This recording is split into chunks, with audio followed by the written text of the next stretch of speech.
dhaafsan markuu ka waayay ayuu yiri aabahayna ismaan soo diidine saddex maalmood uu nabigu helal janna inagu soo bixi doona adigaana noo soo gale amalka aad helal jannaha ku noqotay ee maqaamka aad ku mutaysatay baan rabay inaan ka arkay wax acmaal oo dheeraad oo annakaadna dheer tahayna ma arka buu ku yiri salaadina waa shanta waqti baa tukata saacadaha dambana witridaad u kacda habeenkiina cibaado badan kama muuqato salaata leelkaagu ma badno munaajaadkaagu ma badno quraan akhriskaagu ma badno markaas huwa ma raayta buuri inta aad khayrka aad igu aragto baa anigu aan sameeyay wax kale ma sameeyay buu ku yiri markuu ka sii jeestay buu yeedhay kaalay mid baa jirtay buu adiga ka qarsoon oo aanad ogeyn waa maxay habeenkii ma seexdo ilaa waxaan seexdaa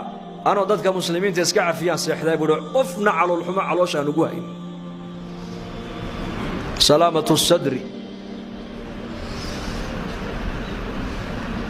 صحابة رسولك رضوان الله عليهم أجمعين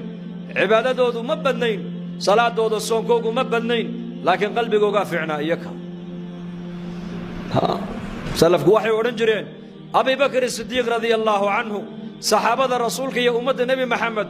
سونيا صلاة ما هو كل دافع بشيء وقر في قلبه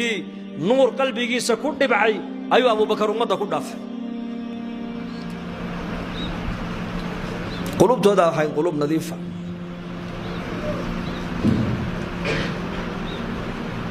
مركا دباتة دتكو أي كوكو سمعيان أحسوسا إسكا سامح إسكا عفي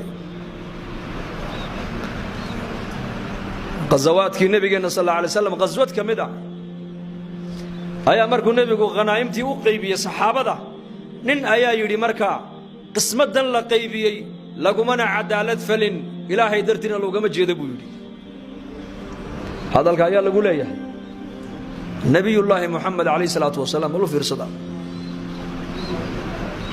nabiga sa'atu sadrihi qalbigiisa balladkiisa eeg iyo baaciisa abdullah ibn mas'ud radiyallahu anhu ayaa hadalka maqlay war maxaa tiri qismadan la qaybiyay xoolaha sidan loo qaybiyay lagumana cadaalad falin oo cadaalad laguma qaybin ilaahay wajigiisana loogama jeedo buu yiri